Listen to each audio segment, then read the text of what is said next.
Okay, good morning.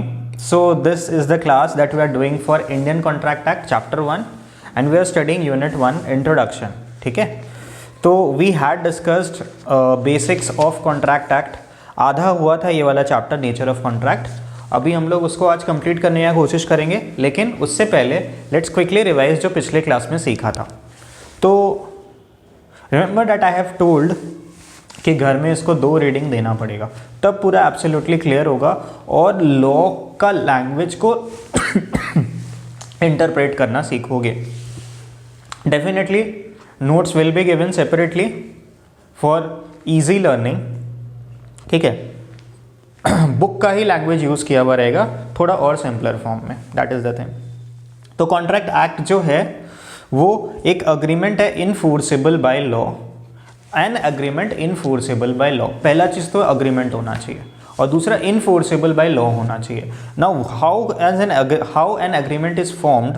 N agreement is basically a promise और set of promises to be performed by the parties forming consideration for each other.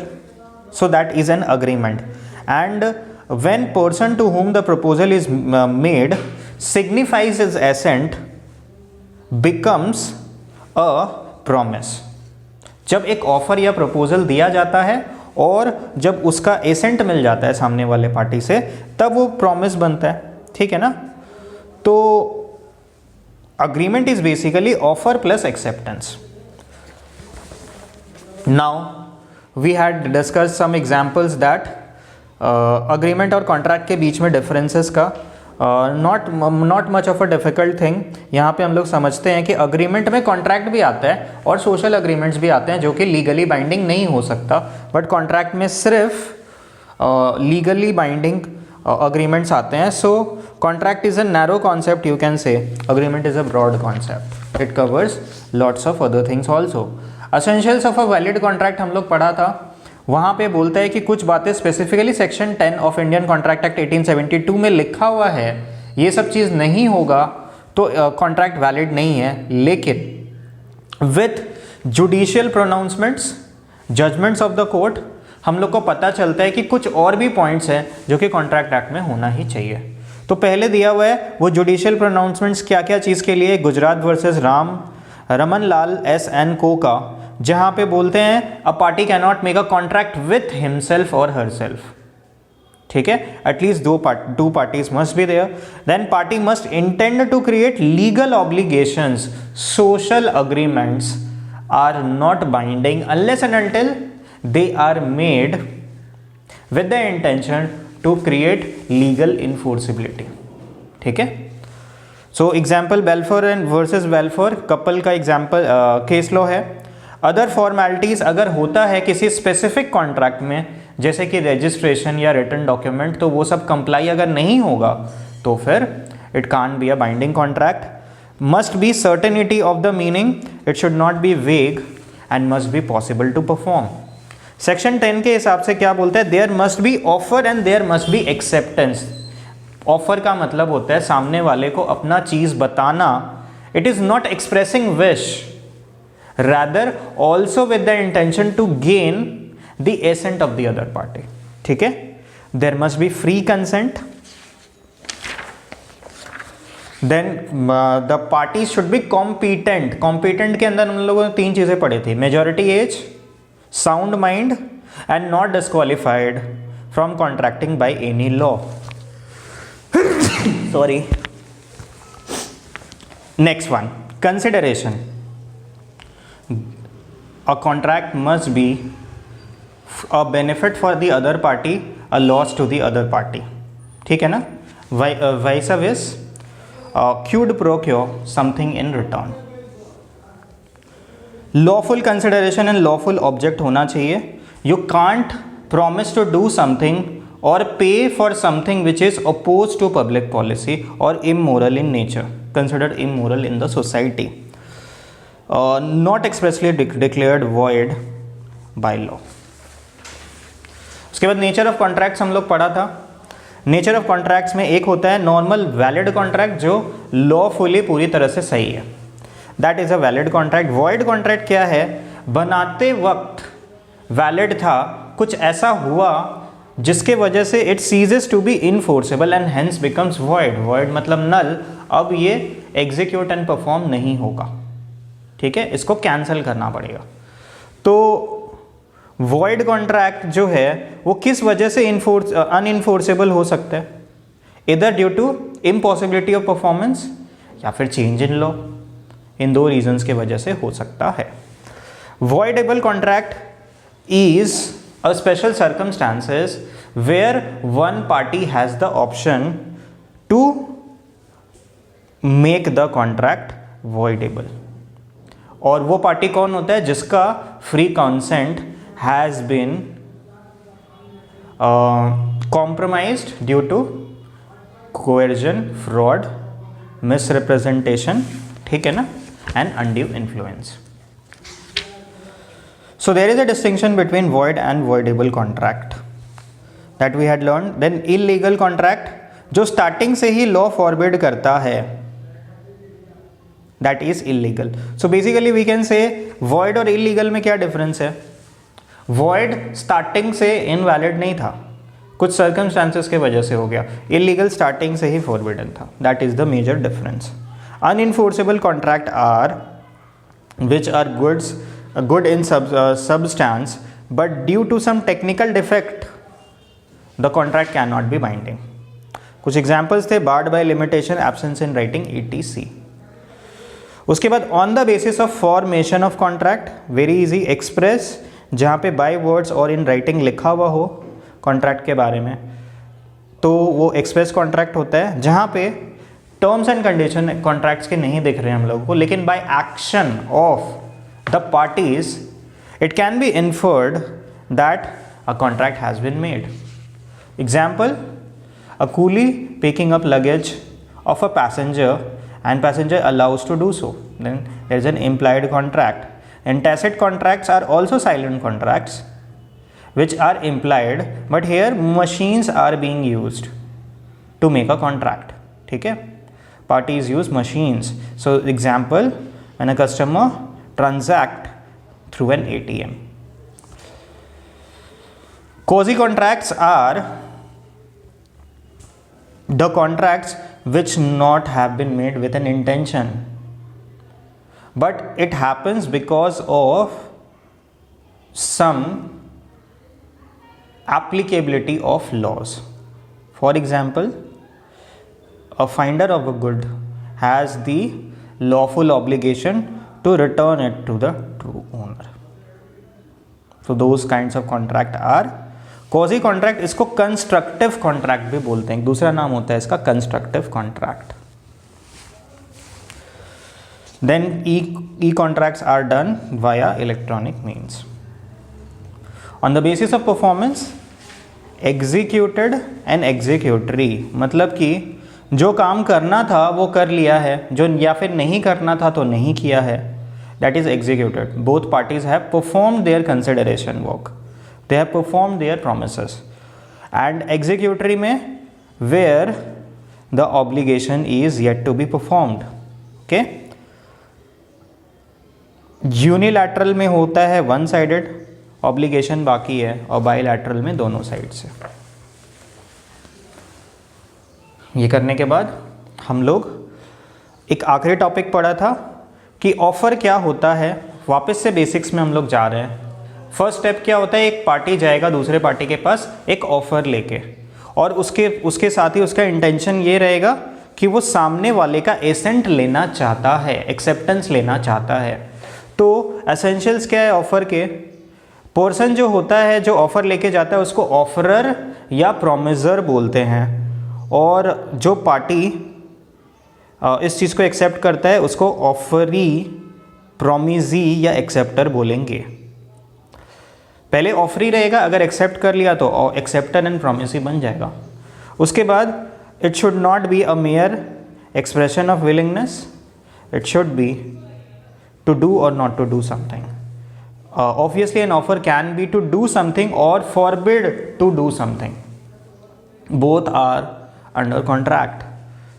The willingness must be express with the view to obtain the asset.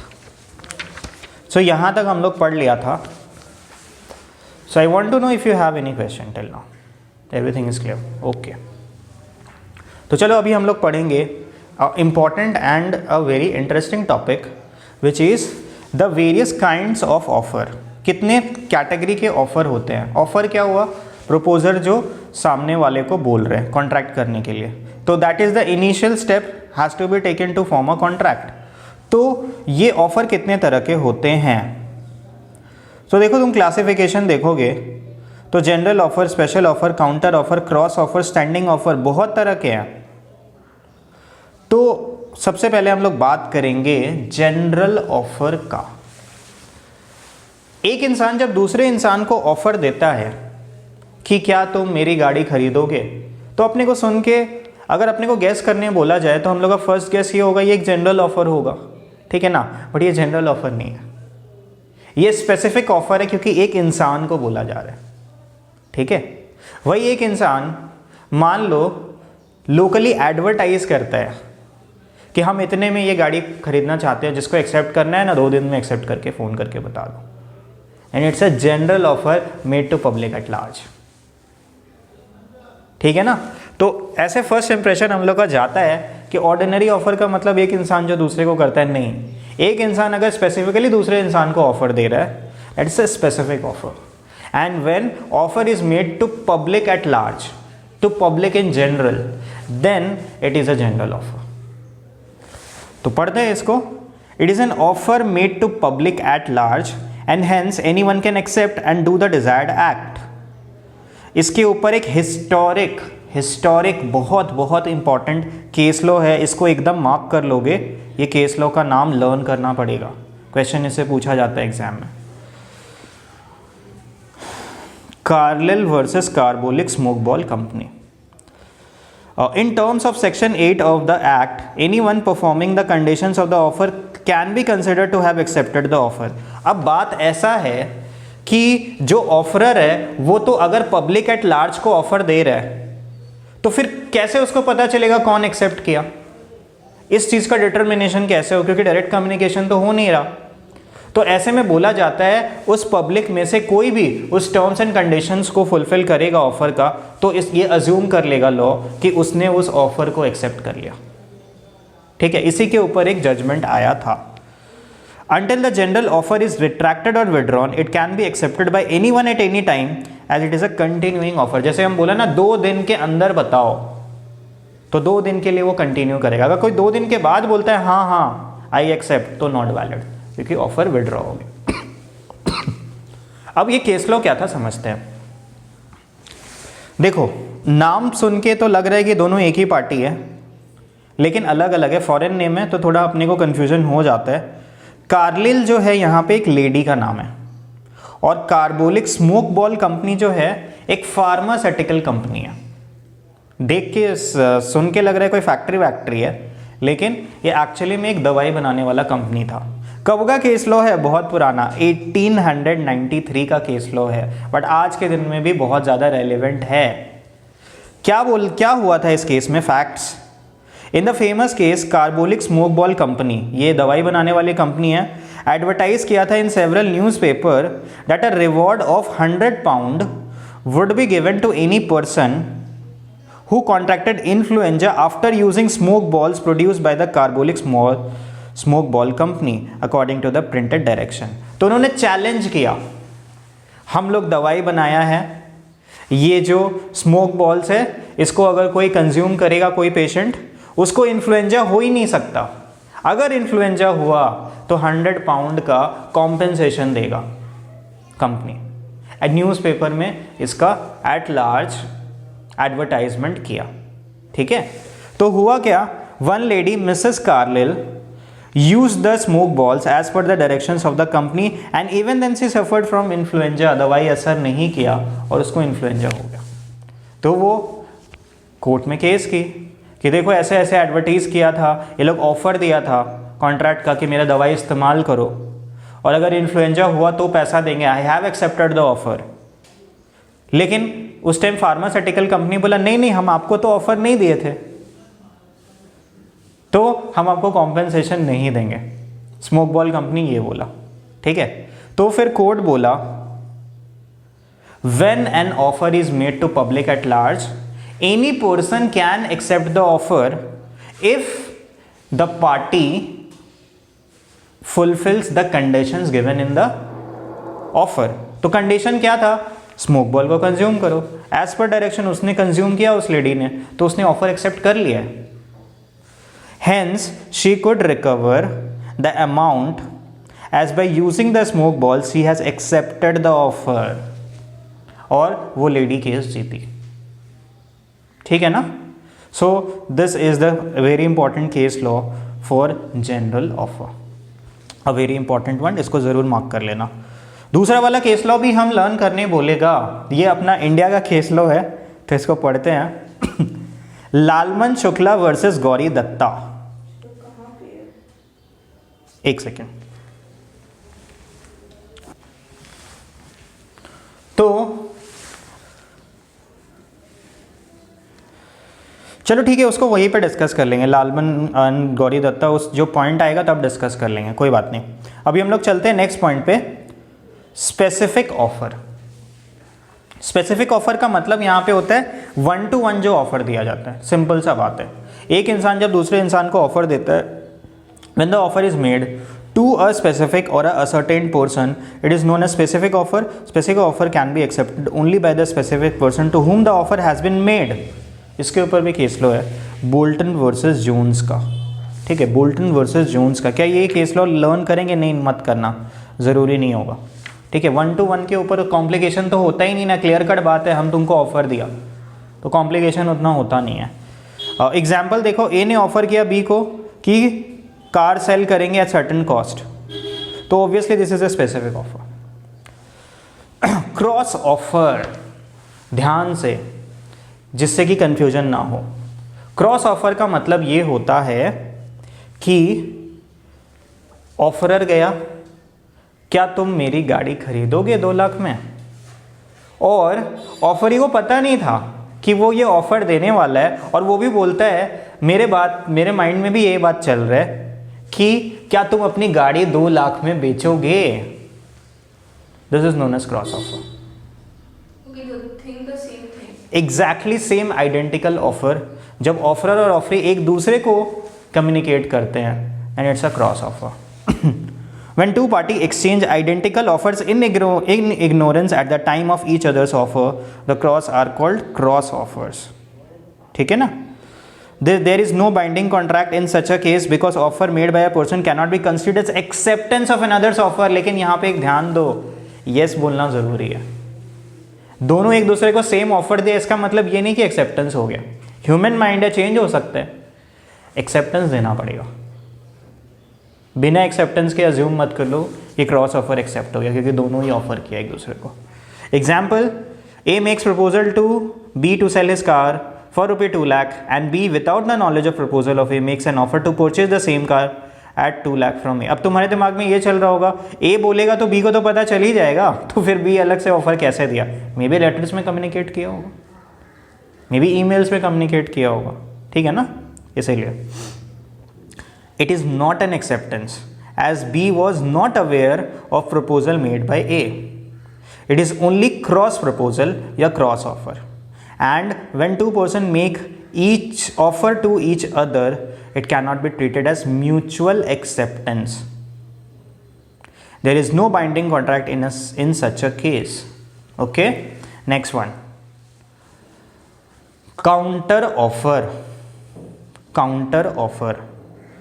When the offeree offers the qualified acceptance of the offer subject to modifications and variations in the term of original offer, it is he is said to have made a counter offer. ये line पढ़ के कुछ समझ में आया क्या?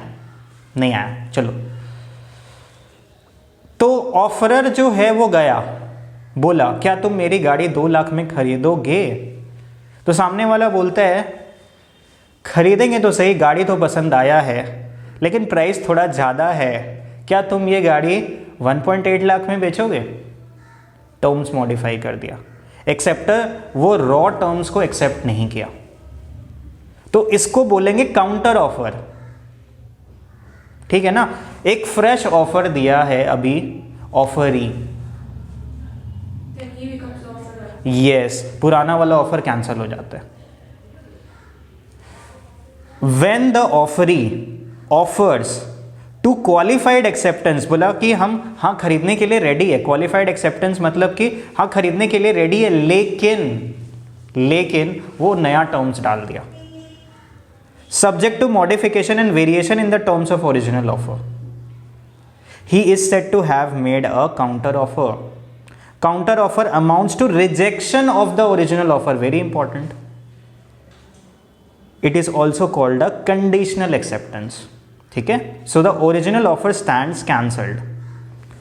A offers to sell his plot to B for rupee 10 lakh. B agrees to buy it for 8 lakh. This does not amount to acceptance. This amounts to counter offer. It may result in the termination of offer of A any if later on B agrees to buy the plot for rupee 10 lakh, A may refuse, क्योंकि offer तो already cancel हो चुका था। अब बाद में अगर B बोलते हैं अच्छा ठीक है, अब हुआ क्या, होता क्या है, देखो क्यों ऐसा बोला है। जैसे तुमने बोला 10 लाख में मेरी ज़मीन लोगे, उसने बोला 8 लाख रुपए, तो तुम्हारा ऑफर अब कैंसिल हो गया। अब तुमको ये प्राइस पसंद नहीं आया तो तुम कुछ बोला नहीं, उसको चला गया। अब तुम दूसरा बायर ढूंढ रहे, तो फिर उसको लगा अरे अब नेगोशिएट करने का तो कोशिश किया, वो दाम कम नहीं किया, चलो हम ले लेते हैं। अब तुम अगर उसके पास, अब तुम्हारे पास वो अगर वापस आया और बोला अच्छा ठीक है 10 लाख में दे दो, अब वो तुमको फोर्स नहीं कर सकता बेचने के लिए। क्यों? क्योंकि तुम्हारा ऑफर तो वो कभी एक्सेप्ट ही नहीं किया था ना। वो ये नहीं बोल पाएगा अरे तुम तो मेरे को ऑफर दिया, हम एक्सेप्ट कर रहे हैं, तुमको कॉन्टैक्ट करना ही पड़ेगा। तुम्हारा मर्जी, अगर तुमको कोई दूसरा बायर मिल रहा है सेम प्राइस पे या ज़्यादा प्राइस पे तो तुम बेच सकते हो, इसीलिए ऐसा किया गया, ठीक है ना। तो जब तक तुम फ्रेश ऑफर उसको नहीं देते तब तक वो एक्सेप्ट नहीं कर रहा। ऑब्वियसली तुम्हारे पास पावर है, अगर तुमको 10 लाख सही लग रहा है तो तुम हाँ बोल सकते हो, बट तुम्हारे पास पावर है, ठीक है ना। सो क्रॉस और काउंटर दोनों में एकदम डिफरेंस है। काउंटर ऑफर में क्या हो रहा है, नेगोशिएशन हो रहा है। स्टैंडिंग, कंटिन्यूइंग और ओपन ऑफर, ये सिंपल सा चीज़ है। अगर कोई ऑफर दिया जाता है एक वैलिड पीरियड ऑफ टाइम तक, कि इतना टाइम तक येस बोल देना, फॉर एवर तो वेट नहीं कर सकते ना, तो इतना टाइम तक वेट करेगा, उसके तब तक में एक्सेप्टेंस दे दो, तो that is a standing, continuing and open offer which is allowed to remain open for acceptance over a period of time is known as standing or continuing or open offer. Tenders that are invited for supply of goods is a kind of standing offer. जैसे कि paper में बहुत सारा tender notice निकलता है, newspapers में second third page ये सब में दिया हुआ रहता है साइड में।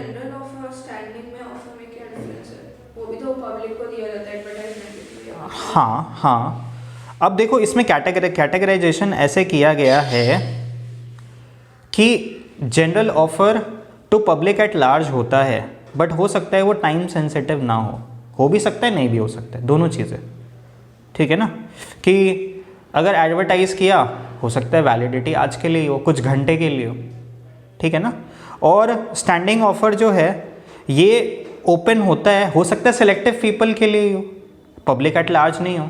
जैसे कि सब्जेक्ट टू क्वालिफिकेशन, यही लोग अप्लाई कर सकते हैं। फॉर एग्जाम्पल, जैसे कि एक PSU है, वो बोला है कि हमको कोल सप्लाई चाहिए अपना इंडस्ट्री के लिए, तो वो टेंडर नोटिस निकाला, तो सब कोई का वो बिड ऑफर एक्सेप्ट नहीं करेगा ना। Subject to this category of people can apply for supply. तो ठीक है, तो थोड़ा थोड़ा फॉर्मेशन के बेसिस पे माइन्यूट डिफरेंसेस होता है, ऐसा कोई बात नहीं है। लेकिन हाँ, जनरल ऑफर भी कंटिन्यूइंग ऑफर हो सकता है, ऐसा कोई बात नहीं है, ठीक है।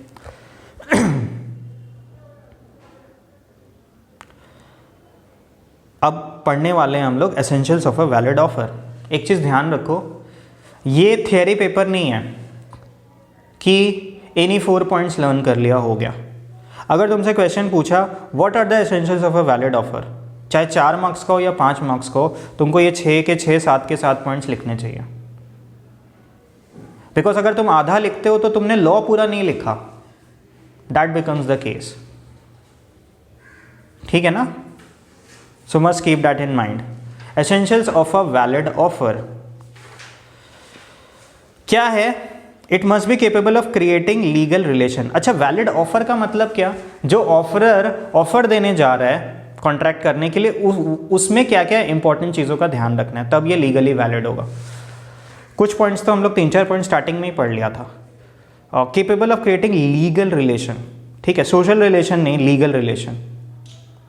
Okay, so that must we remember. It must be certain, definite and not vague. जैसे कि ऑयल मतलब कौन सा ऑयल, तो स्पेसिफिक होना चाहिए। It must be communicated to the offeree.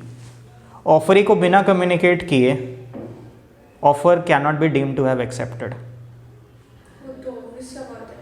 नहीं, ऑब्वियस नहीं है। अभी एक केस लो हम लोग पढ़ेंगे तो समझ में आएगा। An offer to be complete must be communicated to person to whom it is made. Otherwise, there is no acceptance to it. Unless an offer is communicated, there can be no acceptance by it. And acceptance of an offer in ignorance of the offer is not acceptance. कैसे possible है? इसके लिए एक case law है, Lalman Shukla versus Gauri Dutta. सो ये जो लालमन शुक्ला है basically ये स्टाफ था गौरी दत्ता का, उसके अंदर काम करता था। तो हुआ क्या था, फैक्ट्स, गौरी दत्ता ने सर्वेंट को बाज़ार में भेजा, अरे मेरा नेफ्यू मिल नहीं रहा है, जाओ जाके खोजो, उसको बोला। तो सर्वेंट जो है लालमन शुक्ला वो ढूंढने के लिए चला गया बाज़ार में। उसके बाद उसको कोई आइडिया दिया गौरी दत्ता को कि एक काम करो, एक एडवर्टीज़मेंट निकालो और बोलो कि जो नेफ्यू को ढूंढ के लाएगा उसको रिवॉर्ड मिलेगा। तो जब ये सर्वेंट गया हुआ है बाज़ार में, तब वो ऑफ़र निकाला। सर्वेंट को तो कुछ पता ही नहीं ऑफ़र के बारे में, ठीक है। और मीनवाइल वो ढूंढ के ले आया without any knowledge of the offer being given. अब वो ढूंढ के लाया सर्वेंट ने, तो फिर गौरी दत्ता बोलते अच्छा अच्छा मेरा पैसा बच गया, ये तो पहले ही ढूंढ के ले आया, ठीक है। तो फिर जब लालमन शुक्ला को पता चला तो वो बोलते हैं I am eligible for reward, हम तो ढूंढ के लाया ना। तो किसी ने इनकरेज किया कि कोर्ट में केस करो, you have accepted the offer, तुमको रिवॉर्ड मिलना चाहिए। तो कोर्ट में केस किया, बट अनफॉर्चुनेटली सर्वेंट ये केस हार गया, स्टाफ ये केस हार गया। क्यों? Held he was not entitled to reward because he did not know about the offer. तो एक्सेप्टेंस कहाँ से हो गया? पहले ऑफर मिलेगा, एक्सेप्ट करेगा, फिर काम करेगा। ऑल्दो तुम बोलोगे मोरली ये तो गलत है, लॉ में मोरल हंचेस नहीं चलता, जो लॉ है वही लॉ है। इवन दो मोरली स्पीकिंग उसको रिवॉर्ड मिलना चाहिए, बट लॉ के आइज में जब ऑफर ही नहीं मिला तो एक्सेप्टेंस कैसे हो जाएगा? ये असली केस है। हाँ, इतने से बात के लिए केस कौन करता है? छोटा छोटा बात के लिए केस होता है इंडिया में, छोटा से छोटा बात के लिए हर जगह ही होता है, इंडिया में क्या world wide. So this is a very important case law that you must remember, ये भी नाम याद रखना है। Next one, it must be made with a view to obtain the assent of the other party. Obviously दूसरे का हम view point जानना चाहते हैं, ये नहीं कि बोल दिया कि चलो ये कॉन्ट्रैक्ट करते हैं, उसका हाँ या ना मैटर करता है। It can B conditional. अब इसका क्या मतलब हुआ? जब ऑफरर ऑफर दे रहा है ना, तो कुछ सर्टेन टर्म्स एंड कंडीशंस भी रख सकता है। ऑफर ही नहीं रखेगा, ऑफर ही रखेगा तब तो काउंटर ऑफर हो गया। ऑफरर चाहे तो रख सकता है, क्या तुम मेरी गाड़ी खरीदोगे 2 लाख में? अगर खरीदोगे तो एक्सेप्टेंस के टाइम 50,000 देना पड़ेगा और डिलीवरी के टाइम बाकी का, तो एक कंडीशन रख दिया। या फिर ये बोल सकते हैं कि हम बैंक अकाउंट के थ्रू ही पैसा लेगा, कैश नहीं लेगा। So there can be conditions to an offer, but ये कंडीशंस रखने का पावर किसके पास है? ऑफरर के पास, ऑफरी के पास नहीं। तो that must be remembered. An offer can be made subject to any terms and conditions by the offerer. Example, offerer may ask for payment by RTGS NEFT. The offeree will have to accept all the terms of the offer, otherwise the contract will be treated as invalid. जब accept कर रहे तो सारा terms and condition ही accept करना पड़ेगा। Subject to qualification तो फिर काउंटर ऑफर हो गया। Offer should not contain a term the non compliance of which would amount to acceptance. इसका मतलब क्या? तुम मेरे को 5 दिन के अंदर बता दो हाँ या ना। अगर तुम कुछ नहीं बोला तो मतलब हाँ है। You can't say that, you can't put a term like that. Okay, कि साइलेंस का मतलब yes no. Thus, one cannot say if acceptance is not communicated by a certain time, the offer should be considered as accepted. That is not allowed. You can't put a term like that. Example: A proposes B to purchase his Android phone for ₹5,000, and if no reply is given in a week, it would be assumed that B has accepted the proposal. No, this would not result in a contract. Next point, the offer may be either specific or general. Obviously वो तो nature of offer के ऊपर depend करता है, offeror के ऊपर depend करता है.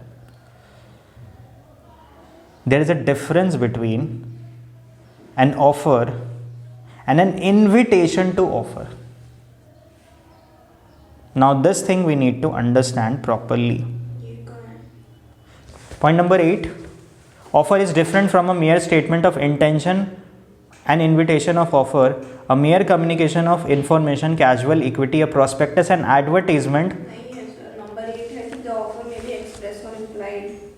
Okay, उसके बाद क्या है?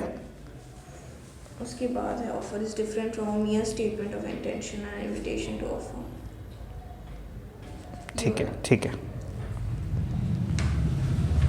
ठीक है. तो पॉइंट 9 हम लोग पहले डिस्कस कर रहे हैं. इसका मतलब क्या है देखो, समझते हैं. जैसे इश्यू ऑफ शेयर्स पढ़ा तुम, ठीक है ना. इश्यू ऑफ शेयर्स क्या है? कंपनी ऑफर कर रहा है पब्लिक एट लार्ज को, एक जनरल ऑफर दे रहा है, would you like to subscribe to the shares of the company, become the member of the company. ठीक है ना. तो क्या ये ऑफर है by company to public at large? Yes. Is it a general offer? Yes. No, it's not a general offer. Why? Because अगर public accept कर लेता है तो फिर कंपनी तो डिनाई नहीं कर सकता ना, रिजेक्ट नहीं कर सकता एप्लीकेशन.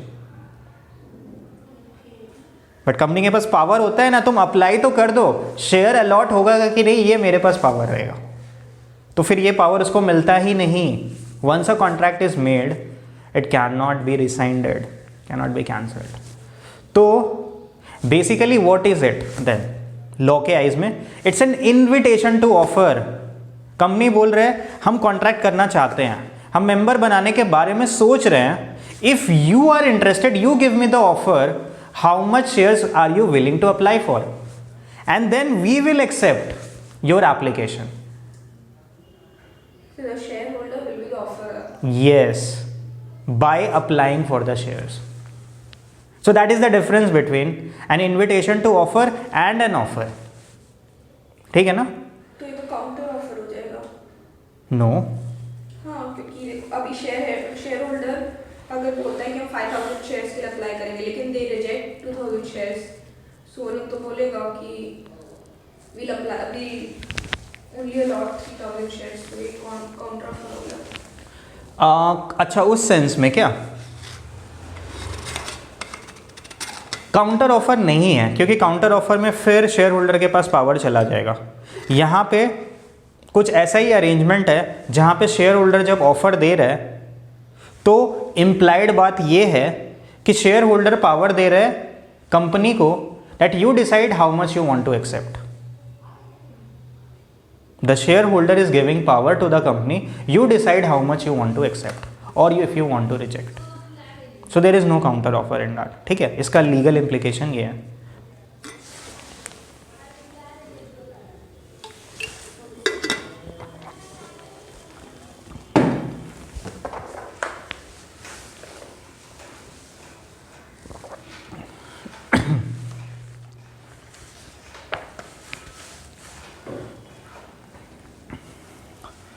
दूसरा एग्जाम्पल,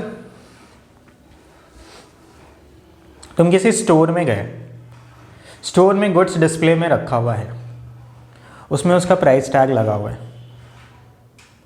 तुमने सेलर को बोला दे दो मेरे को ये गुड्स, सेलर बोला हम नहीं देगा, ठीक है, I have reserved it for someone else, या फिर मेरे को ये बेचने का मन नहीं है, इवन दो ये शोरूम में है, ये मेरे को बेचने का मन नहीं है।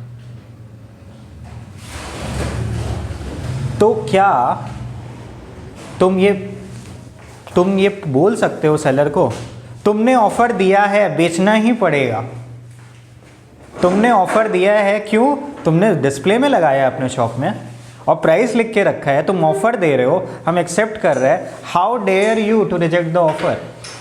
Can you say that as a customer? I can't say that, but उसको रखना नहीं चाहिए, अगर रख रहे तो दैट्स एन ऑफर। लॉ के आइज में when a seller displays goods it is not an offer, it's an invitation to offer, ठीक है ना। The goods are subject to negotiation, so he wants discussion to start for selling of those goods. The customer is offering, will you sell me this good?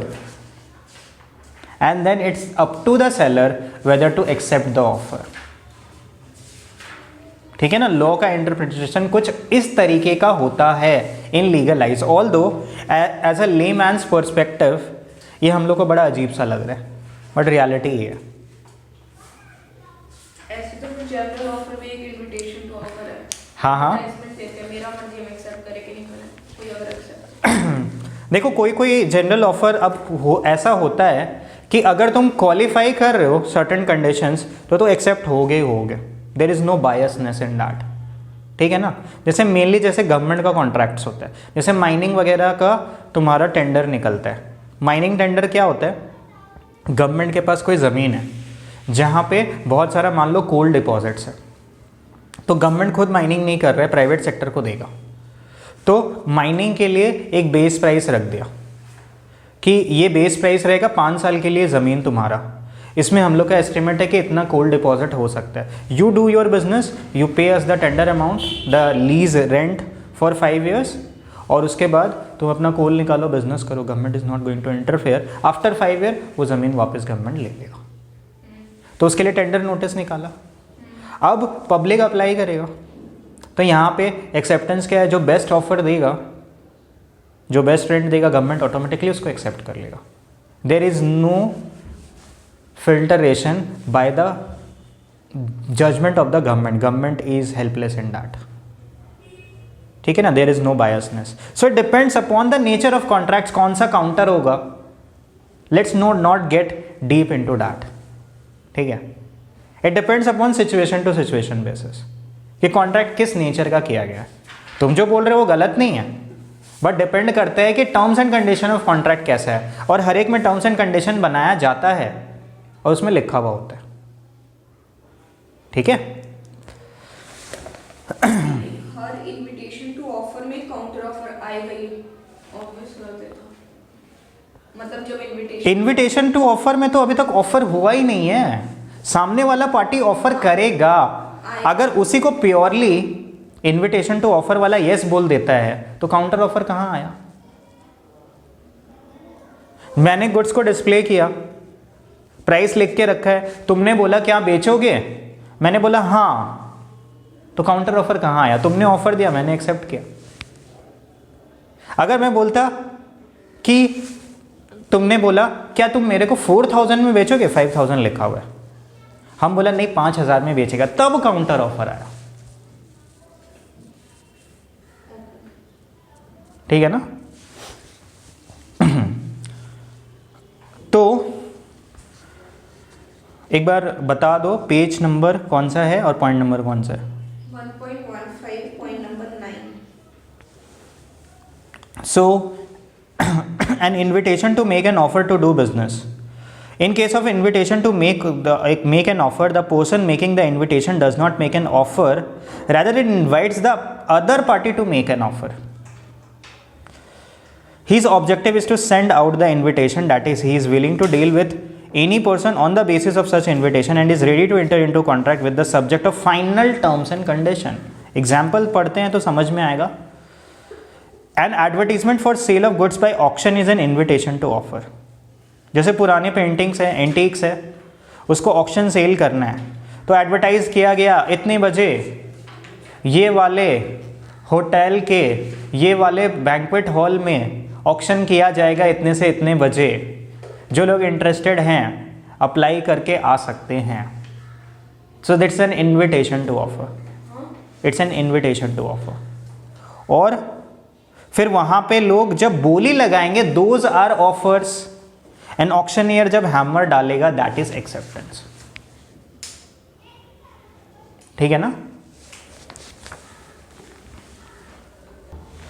तो जैसे कि एक statement of intention and announcement, ये क्या होता है? Statement of intention and announcement ये बोलता है कि अगर कोई एक जस्ट अनाउंसमेंट हुआ है कि हम ऐसा ऐसा करेंगे तो ये बाइंडिंग ऑफर नहीं हो गया। A father road his son about his wish of making him the owner of all his properties, a mayor statement of intention. ठीक है ना? क्योंकि अभी लीगल विल बना नहीं है, जैसे एक अनाउंसमेंट किया। An announcement to give scholarship to children scoring more than 95% is not an offer. ये नहीं कि 95% लाया और स्कूल फिर मना कर दिया कि नहीं बहुत स्टूडेंट हो गया, इतना लोग को नहीं देंगे, 98% वाला को देंगे, तो स्टूडेंट केस नहीं कर सकता। Offer must be distinguished from an answer to a question. Now this is an important one. लेकिन एक अनाउंसमेंट जब देता है तो that is like an advertisement. Yes. Then if a person मतलब टर्म्स एंड कंडीशंस उसका अगर हो गया जिसको 95 मिला पर्सन कोर्ट्स में, देन दैट इज एक्सेप्टेंस। देखो गुडविल जाएगा ऐसा केस में, तो जो इंसान ऐसा किया है, it was an invitation, encouragement के लिए स्टूडेंट को बोला गया कि स्कॉलरशिप देंगे, लेकिन जब अपने बात से, लेकिन कोई लीगल अभी बाइंडिंग कॉन्ट्रैक्ट नहीं किया था, एक अनाउंसमेंट किया था। ठीक है, अगर बाद में नहीं करता है तो रेपुटेशन लॉस होता है, लेकिन क्या ये लीगली बाइंड करता है? इस तरह का अनाउंसमेंट नहीं। जनरल ऑफर ही हो गया। जनरल ऑफर होता अगर कंपनी इसको उस तरीके से लीगली प्रेजेंट करता। लीगली मतलब इसमें इस केस में आप बोले थे कि अगर जो स्मोक बॉल्स ले लिया and they not catch influenza then they, जैसे हाँ, तो जैसे न्यूज़पेपर में इसको प्रॉपरली पब्लिक न्यूज़पेपर में अलग अलग जगह पे अनाउंस किया, तो ये लीगल ऑफर है ना, with an intention to create a contract. ये भी तो एडवर्टाइजमेंट दिया ना न्यूज़पेपर में कि 95% जिसको 12th में मिला तो दे गिवन उसको रिस्क। हाँ, बट इसको सोशल इन नेचर माना जाता है, लीगल इन नेचर नहीं माना जाता। इस तरह का स्कूल अगर ऑफर देता है तो it's a social agreement in nature, not a legal binding one. So that is why it is not considered as an legal offer. ठीक है ना? बहुत तरह का ऑफर होता है, बट इसको लीगल बाइंडिंग ऑफर हम नहीं बोलते इस तरीके से। That is the reason. अब ये हम लोग एक केस लॉ पढ़ेंगे। केस लॉ है हार्वी वर्सेस फैसी 1893, अगेन बहुत पुराना केस लॉ है। In this case the Privy Council succinctly यानी clearly explain the distinction between an offer and invitation to offer. हुआ क्या था? In the given case Harvey versus Facey में the plaintiff का मतलब पता है क्या? केस फाइल करने वाला इंसान, जिसने कोर्ट में केस फाइल किया है, उसको प्लेंटिफ बोलते। Through a Telegram asks the defendant, मतलब जो अपने आप को इनोसेंट प्रूफ कर रहे हैं, 2 क्वेश्चंस। हुआ क्या था ये हार्वी वर्सेस फेसी का केस में? तो पार्टी ने पूछा कंपनी से, क्या तुम बम्पर हॉल पेन्स बेचोगे? हम लोग को टेलीग्राफ करके बताओ लोएस्ट कैश प्राइस। उस टाइम में टेलीग्राफ चलता था। तो एक पार्टी ने दूसरे पार्टी को बोला, हार्वी और फेसी इसमें से एक बॉल पेन कंपनी है और एक जो है कस्टमर है। ठीक है, कौन सा कौन है ये थोड़ा देखना पड़ेगा। तो एक पार्टी ने दूसरे पार्टी को बोला, क्या तुम बम्पर हॉल पेन बेचोगे? और अगर बेचोगे तो लोएस्ट कैश प्राइस जो है तुम्हारा बेस्ट ऑफर जो है मेरे को टेलीग्राम कर दो, ऐसा एक पार्टी ने दूसरा पार्टी को बोला। बेसिकली जो केस फाइल किया है कस्टमर वही है प्लेंटिफ, और डिफेंडेंट यहाँ पे बॉल पेन कंपनी है। द डिफेंडेंट जो है उन्होंने रिप्लाई क्या किया, the lowest price for Bumper Hall Pen is £900, ये होगा लोएस्ट प्राइस। द प्लेंटिफ ने फिर क्या किया, दूसरा टेलीग्राम भेजा, we agree to buy the Bumper Hall Pen at £900, ठीक है। However the defendant refuse to sell the property at the price. तो फिर डिफेंडेंट जाके जो प्लेंटिफ है, जो लोग प्राइस पूछा था, वो लोग बोला ये क्या, तुम ऑफर दिया, हम एक्सेप्ट किया, अब तुम बोल रहे बॉल पेन सप्लाई नहीं करेंगे, ये कौन सा बात है। तो फिर कोर्ट में क्या हुआ, however the Privy Council did not agree with the plaintiff on the ground that, customer के साथ कोर्ट अग्री नहीं किया। क्यों? While the plaintiff had asked 2 questions, उसने 2 क्वेश्चन पूछे थे, क्या तुम मुझे बम्पर हॉल पेन बेचोगे और अपना लोएस्ट कैश प्राइस बताओ। रिप्लाई में बॉल पेन कंपनी सिर्फ प्राइस बताया, उसको बेचेगा कि नहीं, हाँ या ना नहीं बोला था। तो टेलीग्राम करना ही क्यों था? अब वो किया, प्राइस बताया, लेकिन हाँ या ना तो नहीं बोला ना, तो एक्सेप्ट नहीं किया था ऑफर, सिर्फ प्राइस बताया।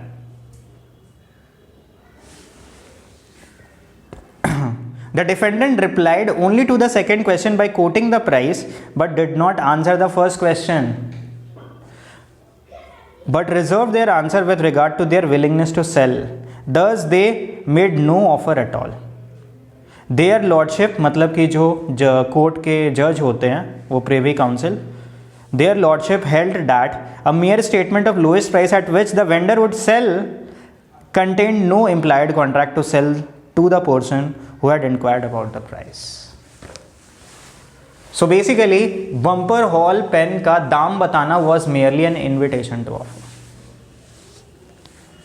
कोई सेलर जब किसी प्रोडक्ट का प्राइस बताता है, it's an invitation to offer, not a final offer.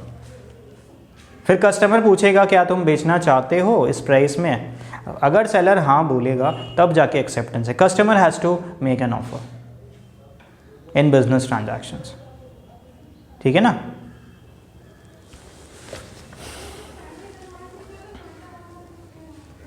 The above decision was followed in McPherson versus Appanna in 1951, where the owner of a property had said that he would not accept less than £6,000 for it. तो उसने just एक statement release किया कि वो अपना property बेचेगा तो £6,000 से कम में नहीं बेचेगा।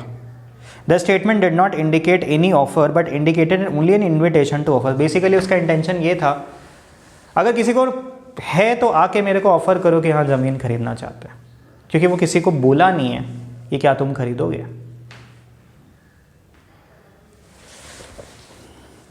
Similarly when goods are sold through auction, जो बिडर्स होते हैं वो लोग ऑफर करते हैं, ऑक्शनियर के ऊपर है वो एक्सेप्ट किसको करते हैं।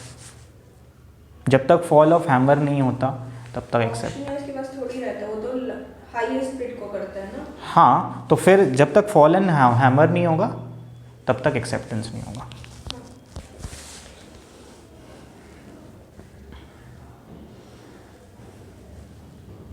ठीक है, नेक्स्ट टॉपिक क्या है उसमें? Statement of price is not an offer. Okay, तो ये चीज़ हम लोग ऑलरेडी डिस्कस कर चुका कि एक सेलर अगर डिस्प्ले में गुड्स को लगा के रखा है प्राइस के साथ, it's not an offer, it's an invitation to offer. Customer has to make the offer, ठीक है ना। यही चीज़ इस पैरा में लिखा है, अंदर से पढ़ने का ज़रूरत नहीं है, सिर्फ एग्जाम्पल पढ़ लो कि the price list of goods does not constitute an offer for sale of certain goods on the listed price, it is an invitation to offer. आगे क्या है? An invitation to make an offer or do business. Okay, ठीक है, ये मेरे को देखना पड़ेगा। इसमें बेसिकली जो हम लोग ऑलरेडी डिस्कस किया वही सब चीज़ है। कंपनी जब प्रोस्पेक्टस इशू करता है, it's an invitation to offer to the public to apply for shares. It's an invitation to offer, ठीक है ना। It's not a final offer.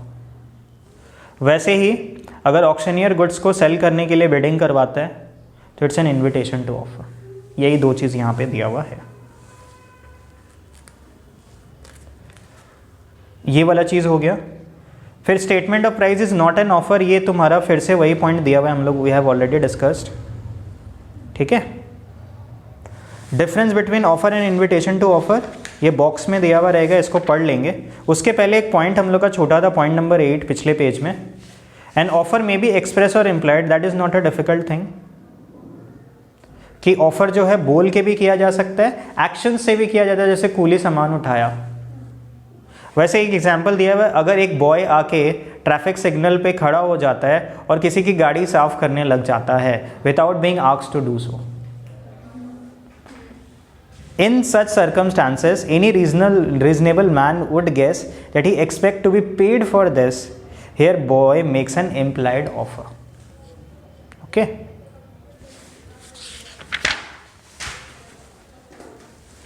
so difference between offer and invitation to offer.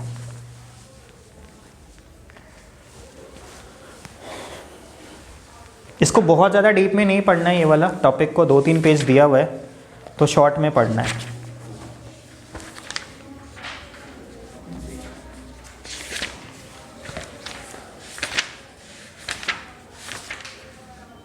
एक बार go through कर लो इसको अच्छे से, अभी तक जो भी पढ़ा है उसके बाद हम लोग आगे पढ़ेंगे।